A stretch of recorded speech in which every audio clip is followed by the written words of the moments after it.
नाजरीन अस्सलाम वालेकुम। IND टुडे न्यूज में आपका खैर मकदम करते हैं। आइए देखते हैं ये तफसीलात।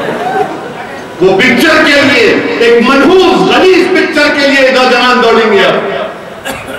वो पिक्चर का नाम तब्दील हो गया, नौजवान बता नहीं यार नाम बदला उसका, देखेंगे क्या तभी है ये अपने को अच्छा दिखाया करते, अपने भाई को गाड़ी गाड़ी रख के तलवार फिराना, देखेंगे जाके नहीं जाना। तुम 2 घंटों की पिक्चर देखने के लिए अल्लाह ने तुमको नहीं पैदा किया।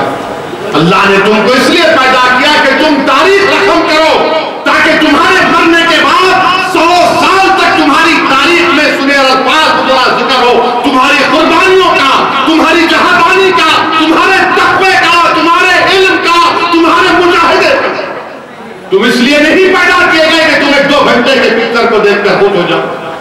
और उस पिक्चर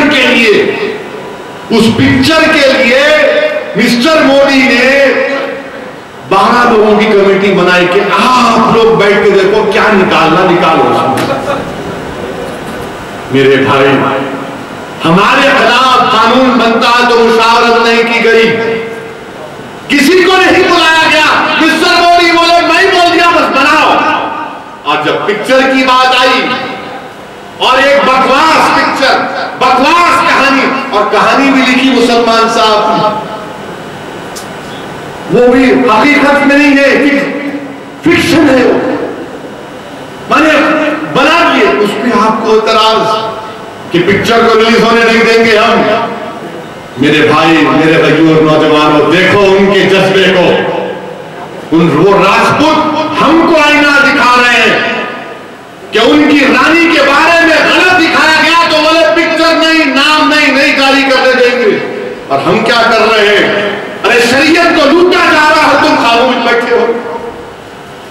क्या जवाब दोगे अल्लाह के पास मरने के बाद, जब हशर का मैदान होगा नौजवानों, वहां पर सलाहुद्दीन अय्यूबी होगा।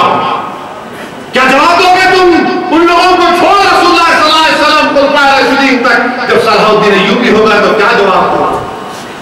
वो जो किश्तियां जलाकर जिसने मुकाबला किया था वो खड़ा होगा तो तुम क्या जवाब दोगे?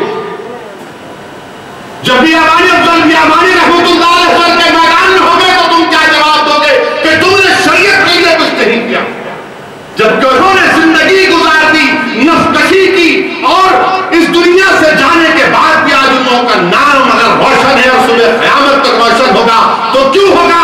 उस मुबारक कब्र से आवाज आ रही है वरंगल के नौजवानों कि उन्होंने अल्लाह की राह में फनाफिल्लाह हो गए, शरीयत को अपने आप पर शरीयत को नाज़िल कर लिया और कहा कि इससे सिवा हमारी कोई जिंदगी नहीं।